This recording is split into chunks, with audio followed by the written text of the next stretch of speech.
Alors, Pierre Hébert, d'où vous vient cet intérêt pour la censure littéraire?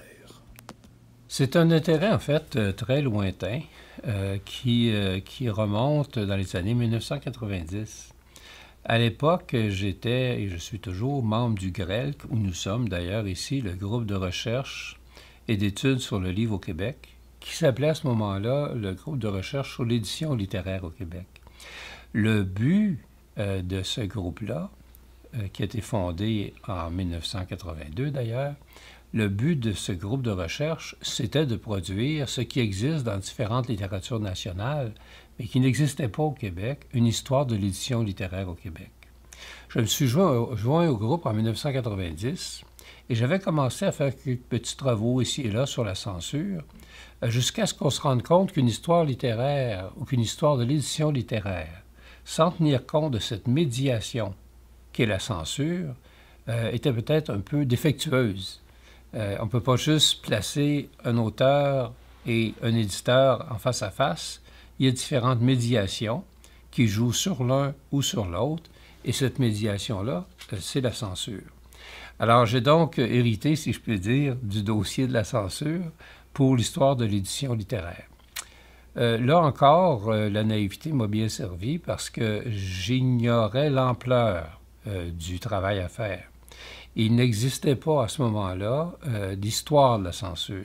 Il y avait des cas qui avaient été étudiés, mais on était très loin d'une histoire de la censure. On avait tous l'impression, vaguement ou précisément dans certains cas, que le clergé a contrôlé longtemps la littérature. Mais encore, comment, pourquoi, de quelle manière, quels sont les cas, tout ça était plus ou moins connu.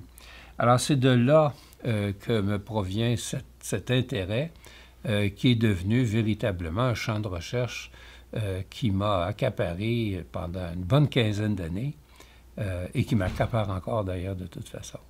Quand on parle de censure littéraire au Québec, est-ce juste de dire qu'il s'agit surtout de censure cléricale?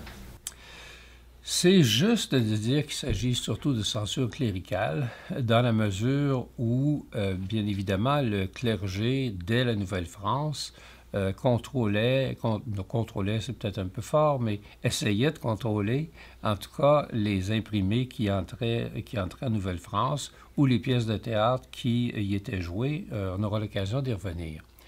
À partir de la conquête anglaise, c'est certain que le clergé perd une partie de son pouvoir et on assiste à quelques cas de censure politique. Mais il est clair, par contre, qu'à partir du moment où le clergé reprend du galon, vers les années 1840, qu'il sera le principal agent censeur, si on peut dire, de la littérature québécoise jusqu'à la Révolution tranquille, donc pendant plus d'un siècle.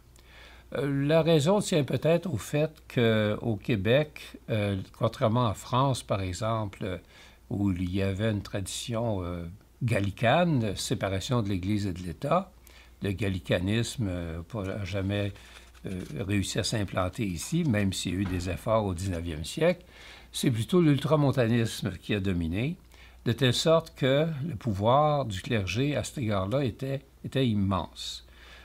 Donc, effectivement, pendant plus d'un siècle, on peut parler d'une censure religieuse.